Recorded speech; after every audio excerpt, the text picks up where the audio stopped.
اعوذ باللہ من الشیطان الرجیم بسم اللہ الرحمن الرحیم اللہم صلی علی محمد و آل محمد۔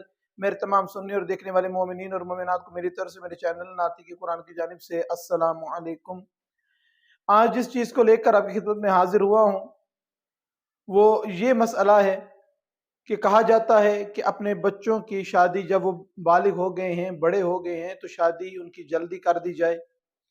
شادی جلدی کرنے کا حکم تو ملتا ہے، لیکن شادی کے انتخاب میں جلدی نہیں کرنی چاہیے۔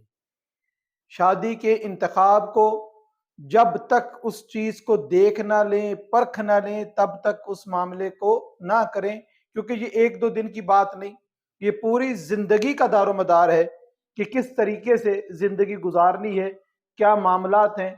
یہاں پر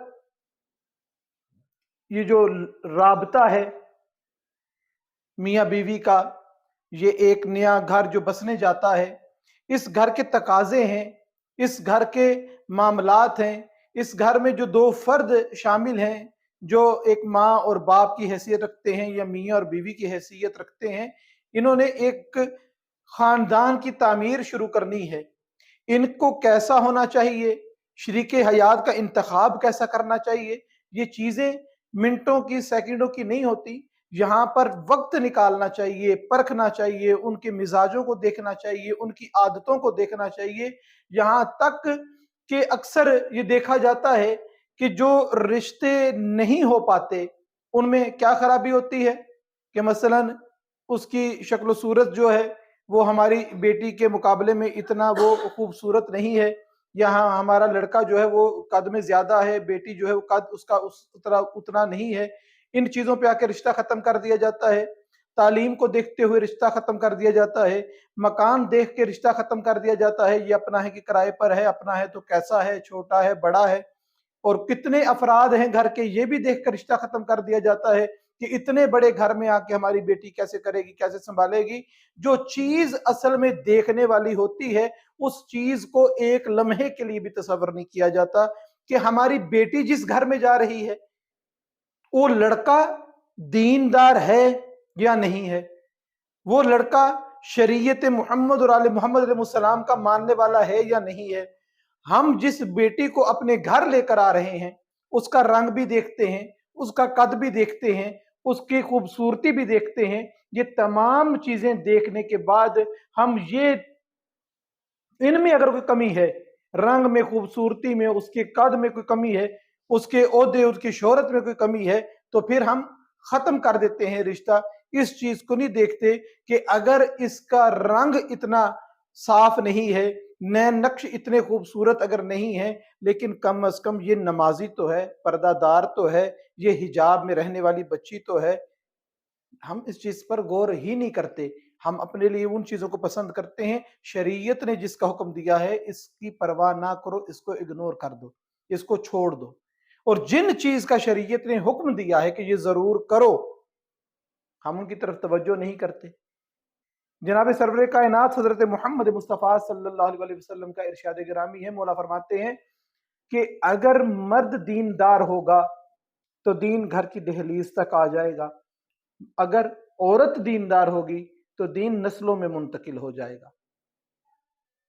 زوجہ کا انتخاب کرنے کے لیے سوچنا پڑے گا۔ یہ انتخاب اپنے لیے نہیں، یہ خامد کے لیے نہیں، یہ مرد کے لیے نہیں، یہ عورت کے لیے نہیں کہ عورت اپنے لیے دیکھے کہ مجھے کیسا شوہر چاہیے، مرد اپنے لیے دیکھے کہ مجھے کیسی زوجہ چاہیے۔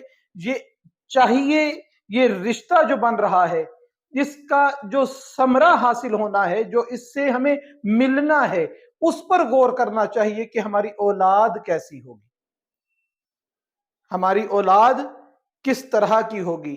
ہم اپنی اولاد کی تربیت چاہتے ہیں۔ یہی تربیت تھی جو ایک جوڑا اپنے 5-6 سال کے بچے کو، غالباً وہ 5 سال کا ہو چکا تھا، وہ جناب امیر علیہ السلام کے پاس لے کر آئے کہ مولا ہمارا بیٹا اب یہ 4-5 سال کا ہو چکا ہے، تو اس کو اب ہمیں بتائیں کہ تربیت کیسے کریں اپنی اولاد کی۔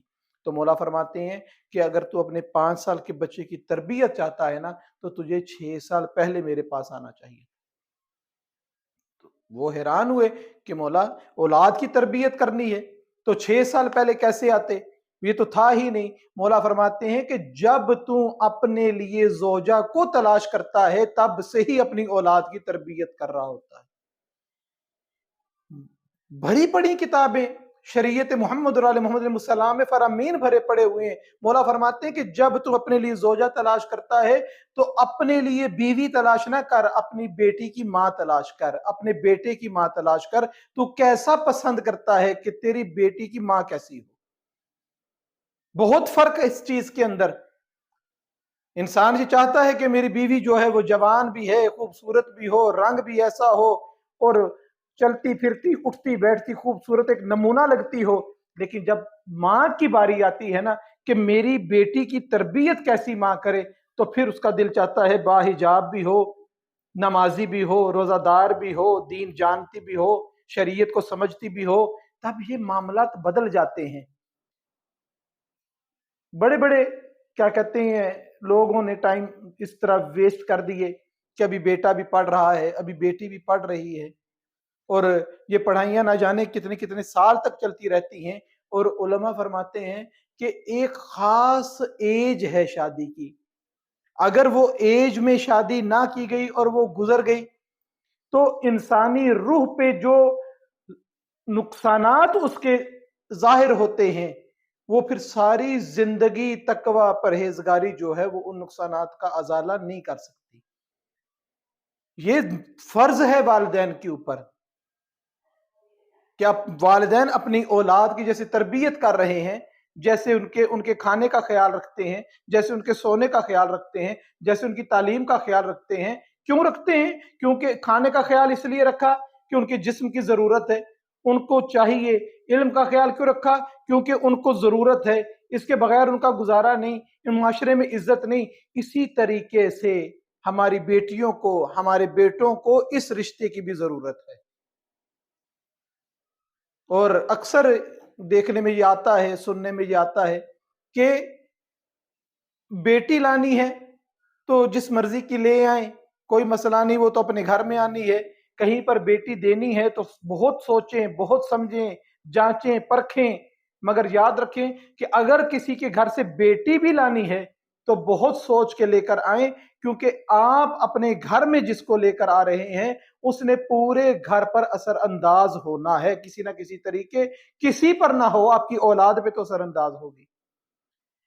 دیندار ہونا ضروری ہے۔ کم از کم بیٹا جو ہے، لڑکا جو دیکھے اپنی بیٹی کے لیے، اس کو دیکھیں کہ کم از کم وہ نمازی ہو، کم از کم اس کے اندر جو تقوی کی منزل ہے وہ روزہ دار ہو، بد زبان نہ ہو، بد لحاظ نہ ہو، غسیلہ نہ ہو، گرم مزاج کا نہ ہو، جو چھوٹی چھوٹی بات پر بھڑک پڑتا ہو، اس قسم کا بندہ نہ ہو۔ اور اسی طریقے سے اگر خاتون کا انتخاب کرنا ہے تو کم از کم اس کے اندر یہ چیز دیکھی جائے کہ وہ باحجاب ہو، بد زبان نہ ہو۔ یہ جو بد زبانی کی عادتیں بچپن سے شروع ہوتی ہیں وہ چلتی رہتی ہیں اور ان کو نہیں سدھارا جاتا تو وہ پھر کبھی بھی زندگی میں وہ معاملات نہیں سلجھتے، وہ عادتیں نہیں بدلتی جو عادتیں بن گئی ہوتی ہیں۔ اور معصوم فرماتے ہیں کہ اگر تم دیکھنا چاہتے ہو کہ تیری اولاد کیسی ہوگی تو جس عورت کا انتخاب کر رہا ہے، معصوم فرماتے ہیں کہ اپنے ماموں پر بچے جو ہیں وہ جاتے ہیں زیادہ، ان کی شباہت اور عادتیں جو ہیں۔ تو کتنا ضروری ہے کہ صرف جس سے شادی ہے فقط وہ ہی نہیں بلکہ اس کے گھر والے بھی، اس کے بہن بھائی بھی اس قسم کے ہوں، نیک ہوں، پرہیزگار ہوں۔ یہ تمام معاملات کو دیکھ کر اپنے بچے کی شادی کریں۔ اور آیت اللہ ابراہیمی امینی ایک ایج بتاتے ہیں جو آئیڈیل ایج ہے، کم از کم جب بیٹا 17 سے 18 سال کا ہو تو اس کی شادی کر دینی چاہیے، اس کا نکاح کر دینا چاہیے۔ اور اسی طریقے سے بیٹی جو ہے وہ 15 سے 16 سال حد اس کی جو ہے وہ 17-18 سال تک اس کی بھی شادی ہو جانی چاہیے، نکاح کر دیں۔ جب اس ایج میں آپ نکاح کریں گے تو آپ کے بچے میں سنجیدگی پیدا ہوگی۔ اور اگر یہ وہ ٹائم پیریڈ ہے کہ اگر کوئی لڑکا زیادہ دیندار ہے، خاتون دیندار نہیں ہے، تو یہ ایسا ماحول ہوتا ہے گفتگو کا جو نکاح کے بعد رخصتی سے پہلے پہلے آپس میں ان کا کہ ایک دوسرے کو باتیں منوا سکتے ہیں۔